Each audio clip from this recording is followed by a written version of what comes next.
우리 함께 보실 하나님 말씀 마태복음 11장입니다. 마태복음 11장 11절로 19절, 신약 17페이지, 18페이지에 있습니다. 마태복음 11장 11절부터 19절까지 신약 17페이지, 18페이지 사이에 있습니다. 다 같이 읽습니다. 시작. 내가 진실로 너희에게 말하노니 여자가 낳은 자 중에 세례 요한보다 큰 이가 일어남이 없도다. 그러나 천국에서는 극히 작은 자라도 저보다 크니라. 세례 요한의 때부터 지금까지 천국은 침노를 당하나니 침노하는 자는 빼앗느니라. 모든 선지자와 및 율법에 예언한 것이 요한까지니 만일 너희가 즐겨 받을진대 오리라 한 엘리야가 곧 이 사람이니라. 귀 있는 자는 들을지어다. 이 세대를 무엇으로 비유할꼬? 비유컨대 아이들이 장터에 앉아 제 동물을 불러 가로되 우리가 너희를 향하여 피리를 불어도 너희가 춤추지 않고 우리가 애곡하여도 너희가 가슴을 치지 아니었다 함과 같도다. 요한이 와서 먹지도 않고 마시지도 아니하며 저희가 말하기를 귀신이 들렸다 하더니 인자는 와서 먹고 마시매 말하기를 보라 먹기를 탐하고 포도주를 즐기는 사람이요 세리와 죄인의 친구로다 하니 지혜는 그 행한 일로 인하여 옳다함을 얻느니라. 아멘. 네, 얼마 전 그 친구랑 식사 약속이 있어서 식당에 갔습니다. 요즘은 뭐 식당 가보시는 분이는 알겠지만 식당에 사람이 거의 없는데 어쨌든 친구가 먼저 도착을 한다고 해서 주문해 놓고 있으라고 얘기를 했습니다. 차를 세우고 식당으로 들어가서 체온을 재면서 아무 생각 없이 씩 둘러봤던 것 같아요. 씩 둘러보고 저쪽에 여기서 오르간 정도 거리에 있는 좀 더 멀리 있나? 하여튼 거기에 남자 한 명이 앉아있길래 아무 생각 없이 쳐다보지도 않고 걸어가서 일찍 왔네 하면서 앉으려고 했더니 그 앞에 있는 사람이 갑자기 여기 아닌데요 하더라고요. 봤더니 친구가 아니에요. 제가 왜 그랬지 생각해 보니까 그래서 놀라고 죄송하다고 하고 다시 보니까 저기 거기 쪽 말고 저쪽 안쪽 자리에 친구가 앉아 있었습니다. 친구도 놀래가지고 왜 그랬냐고 묻는데 제가 생각해 보니까 그냥 제 머릿속에 어떤 생각을 정해놓고 있었던 것 같아요. 먼저 혼자 앉아있는 남자하고 보니까 쓱 둘러봤는데 그 친구가 전화기를 드는 폼이 좀 독특하거든요. 좀 비슷하게 모양을 들고 있어가지고 얼굴은 확인도 하지 않고 머릿속에 지금 복잡한 생각이 있어가지고 막 생각하면서 걸어갔었는데 다시 한번 보니까 그 남자는 제 친구보다 키나 몸도 작았고 그리고 머리도 짧았고 그리고 그 친구는 목사이기 전에 술을 마시지 않는데 테이블 위에 그 컵에 맥주가 담겨 있더라고요. 노란색의 거품이 보글보글 나는 음료가 맥주 외에는 별로 없잖아요. 하여튼 그런 것들도 보지 않고 제가 걸어가지고 친구라고 생각하고 앉았던 거예요.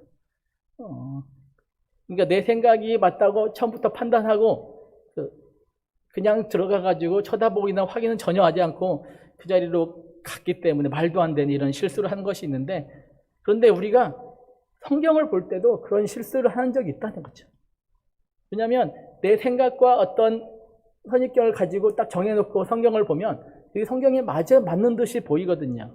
그 세례 요한조차도 그런 실수를 해요. 그 앞쪽에 보면 세례 요한도 정말로 제가 혼자 있는 남자 전화기를 든 모습이 비슷한 두 가지를 보고 판단한 것처럼 자기가 세례 요한조차도 자기가 그린 메시아 상이 있었어요.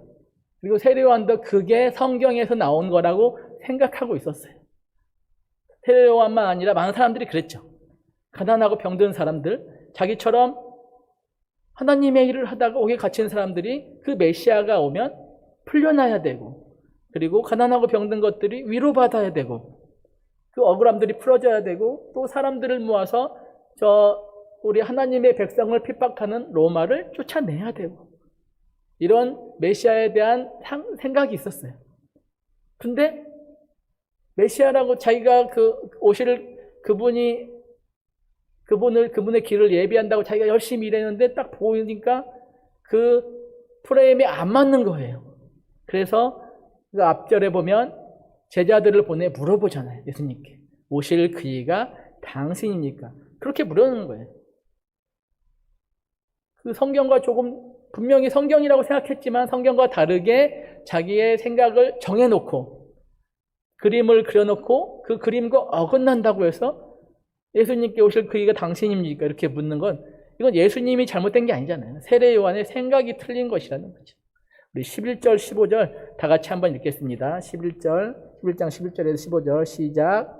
내가 진실로 너희에게 말하느니 여자가 낳은 자 중에 세례 요한보다 큰 이가 일어남이 없도다. 그러나 천국에서는 극히 작은 자라도 저보다 크니라. 세례 요한의 때부터 지금까지 천국은 침노를 당하나니 침노한 자는 빼앗느니라. 모든 선지자와 및 율법에 예언한 것이 요한까지니 만일 너희가 즐겨 받을진대 오리라 한 엘리야가 곧 이 사람이니라. 귀 있는 자는 들을지어다. 예수님께서는 세례 요한을 여자가 낳은 자 중에 가장 큰 사람이라고 얘기합니다. 하지만 천국에서는 극히 작은 자라도 크다고 말씀하시죠. 무슨 말이죠? 그리고 천국은 침노를 당하고 침노한 자가 빼앗는다고 얘기하죠. 그리고 모든 선지자와 율법이 예언한 것은 예언이 나오는 것은 선지자 율법에 예언한 것은 요한까지고 요한이 바로 오리라고 한 엘리야라고 얘기합니다. 이 모든 말씀이 근데 모두가 이해할 수 있는 것이 아니고 귀 있는 자만 다시 말하면 믿음으로만 받아들일 수 있다고 예수님께서 15절까지 말씀에서 얘기하고 있습니다. 여자가 낳은 자라는 표현은 사람들이 구약의 백성 이렇게 얘기하기도 하는데 그거보다는 죄인된 육신의 엄마로부터 낳은 사람 이런 뜻이죠. 그러니까 예수님 전의 사람들을 얘기하는 거죠. 그러니까 죄인된 육신의 어머니로부터 태어난 자연인들, 그래서 예수 그리스도를 믿지 않는 옛사람에서 나온 사람 중에 가장 큰 사람이라는 거죠. 반대말이 뭐냐면 하늘로서 난 자예요. 무슨 말이냐면 예수 그리스도로 인해서 새롭게 태어난 사람을 볼 수 있는데, 그래서 그 예수님 이전에 사람으로부터 나온 사람 중에는 세례 요한이 가장 크지만 그 이후에 예수님 때문에 예수님을 믿고 새롭게 태어난 사람 중에서는 태어난 사람들을 보고 천국 백성이라고 하는데 천국에서는 가장 작은 사람도 그 사람보다 크다고 얘기하는 거죠. 왜냐하면 예수님 때문에 우리는 다시 태어났기 때문에 이런 말을 하는 것입니다. 그리고 12절 그 침노하다가 빼앗다라는 그 문장이 있는데요.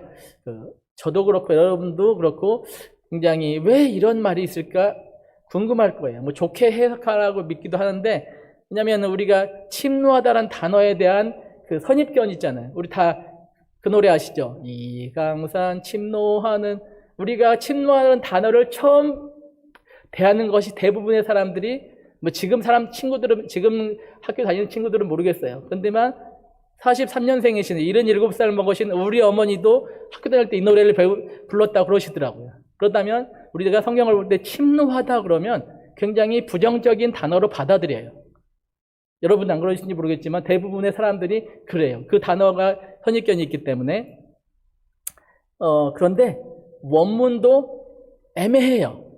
원문을 보면 원문이 긍정적인 뜻으로는 힘있게 퍼져나간다는 뜻이 있는데, 또 반대로 보면은 강제로, 폭력으로 빼앗다 이런 뜻이 또 있어요. 그러니까 완전 반대예요. 근데 제 생각에는 부정적으로 사용한 것으로 보입니다. 왜냐하면 첫 번째로 이 원문의 단어가 긍정적으로 사용된 적이 없어요. 성경에서는 다 부정적이에요. 그러니까 강제로, 폭력으로 방해하거나 빼앗다는 뜻이에요. 그리고 또 하나는 하나님 나라에 대한 선포와 증거, 가르침에도 불구하고 그 세례 요한도 그렇고 예수님도 그렇고 예수님의 제자들도 굉장히 많은 핍박과 방해를 받는 모습들을 우리가 알고 있어요. 그래서 이렇게, 그리고 심지어는 목숨을 빼앗기는 순교도 많이 일어나죠. 왜냐하면 천국을 지키기 위해서, 하나님 나라를 전하고 지키기 위해서 그런 일들이 많이 일어나는데, 그래서 이렇게 핍박과 고난을 침노당, 앞으로 핍박받고 고난당하는 것을 침노당하는 것, 빼앗기는 것으로 표현했다고 볼 수 있는 거죠. 그래서 그러므로 이 문장은 옥에 갇힌 세례 요한이 앞으로 고난당하는데 죽게 되는 것, 그리고 이후에 제자들이 하나님 나라를 선포함을 할 때 많은 핍박과 환난을 당하는 것을 표현하는 말씀으로 이해하는 것이 좋습니다. 다시 말하면 어제 담임 목사님께서도 그 설교 끝에 얘기하셨던 얘기가 있는데, 설교하신 때 우리가 이미 들어간 하나님 나라를 빼앗으려 하는 자들이 있다는 거예요. 예수님 시절에는 바리새인들이나 이런 종교 지도자들 같은 사람들이 그 사람이었다면, 지금은 명확히 정체를 알 수 없고 드러나지 않지만 교회의 적들이 우리들이 이미 소유한 하나님 나라를, 이미 소유한 천국을 빼앗으려 한다는 그런 뜻으로 이 말씀을 보면 좋을 것 같습니다.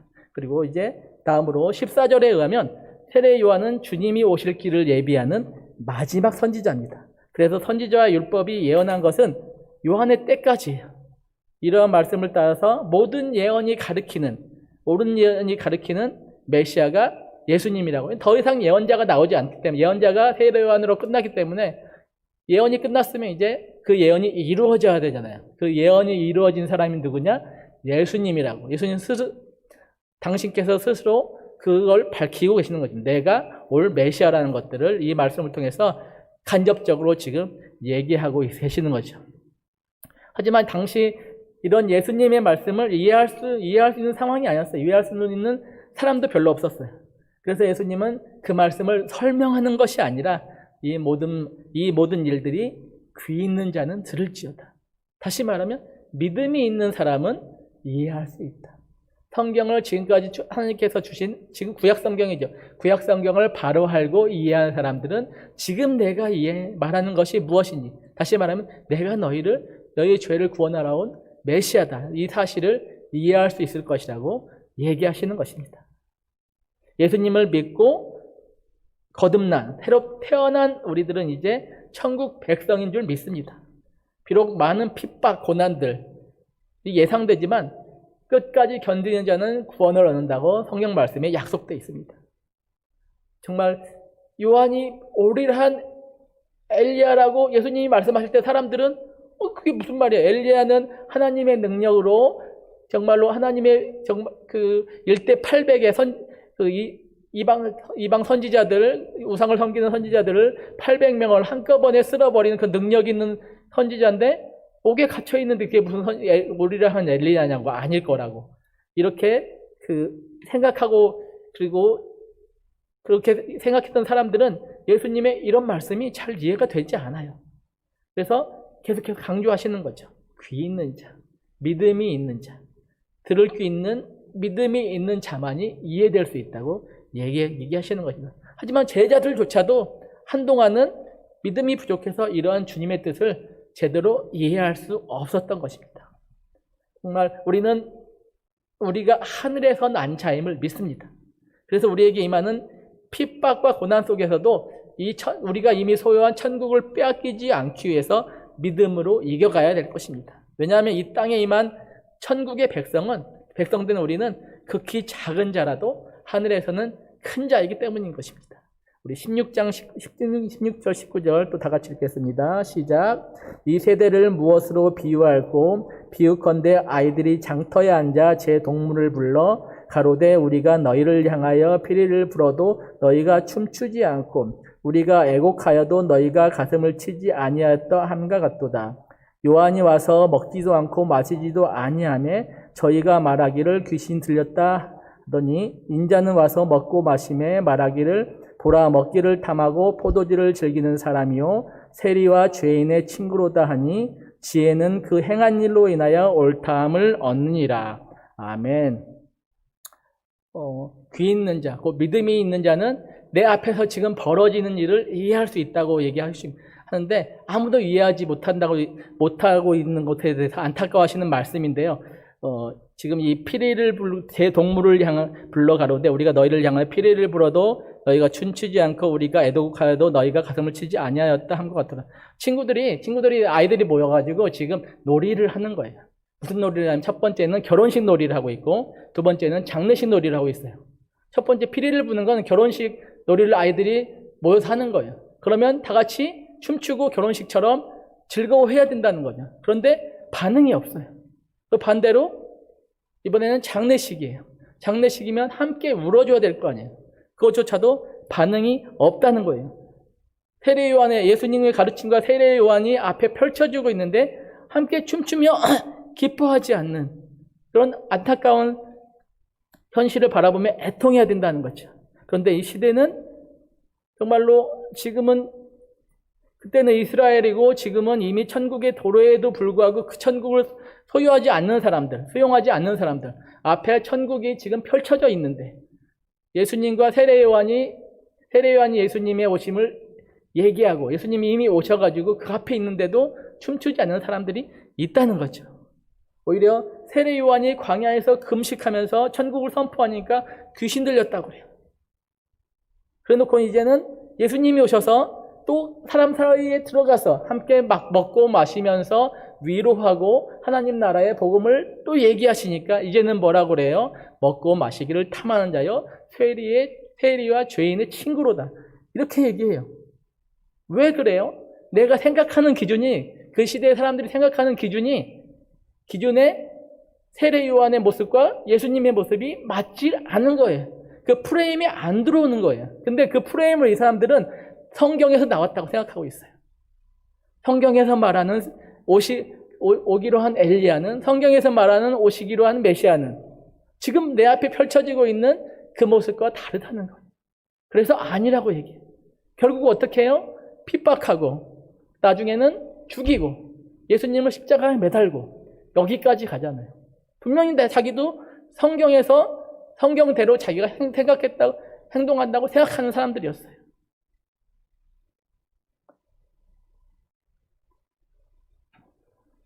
정말로 그들은 그 잘못된 종교 전통, 그분은 성경이 아니라 내려오는 자기들이 가지고 있는 유대교라는 종교 전통에 비추어 본 거예요. 성경이라고 생각했지만 아니었다는 거죠. 종교 전통이었어요. 그리고 하나님에 대한 무지.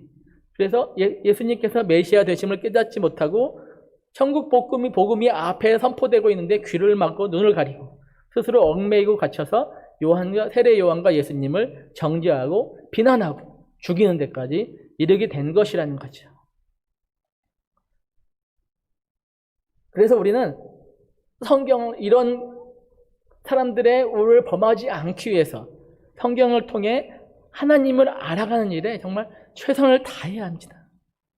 그래서 우리가 성경이라고 생각하지만 성경과 전혀 상관없이 신앙이 어쩌고 교회가 어쩌고 말만 하는 것이 아니라 정말 신앙은 지식이라는 사실을 기억해야 됩니다. 그런데 성경에서 말하는 지식은 단순히 내가 하나님을 안다, 모세를 안다, 야곱을 안다, 예수님을 안다 이게 아니고요. 성경에서 안다는 말을 붙이는 지식은 그 지식을 내가 체험해서 증명하는 거예요.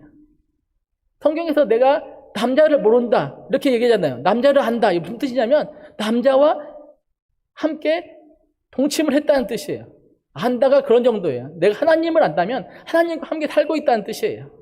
내가 성경을 안다는 것은 성경대로 살고 있다는 뜻이라는 거죠.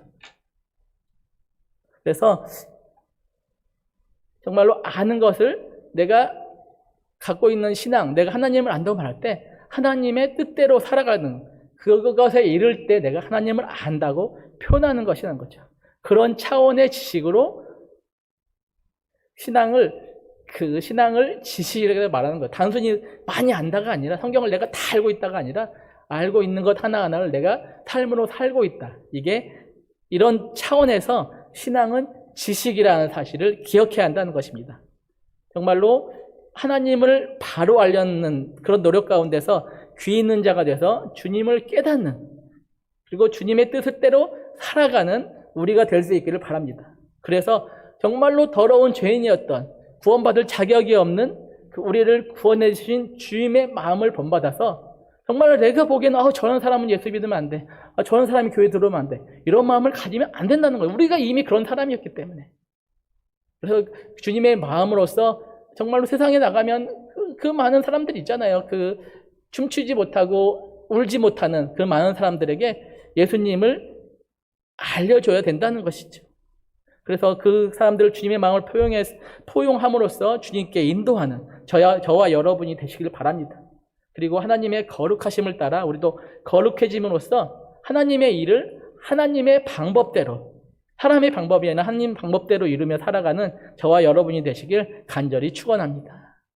주님 감사합니다. 오늘 또 우리에게 주님 말씀을 함께 주시니 감사를 드립니다. 우리가 하나님을 알고 또 하나님의 뜻대로 살아가며 또 하나님의 영광을 위해서 교회의 일을 한다지만 혹시 이것이 우리의 종교 전통이나 종교적 습관을 따라하는 것이 아닌지 다시 한번 살펴볼 수 있도록 은혜 허락하여 주시옵소서. 그래야 우리가 정말로 주님을 안다고 말하는 것처럼 주님의 뜻대로 살아가며 주님을 체험하며 그것들을 또한 많은 사람들에게 나누는 우리의 모습이 될 수 있도록 주님 은혜 허락하여 주시옵소서. 귀한 하루 주신 것 그저 헛되이 보내지 않게 하시고 주님의 뜻을 기억하며 주님의 뜻대로 살아가며 주님께 영광 돌리는 또 귀한 하루가 될 수 있도록 함께하여 주시옵소서. 감사드리며 예수님의 이름으로 기도드립니다. 아멘.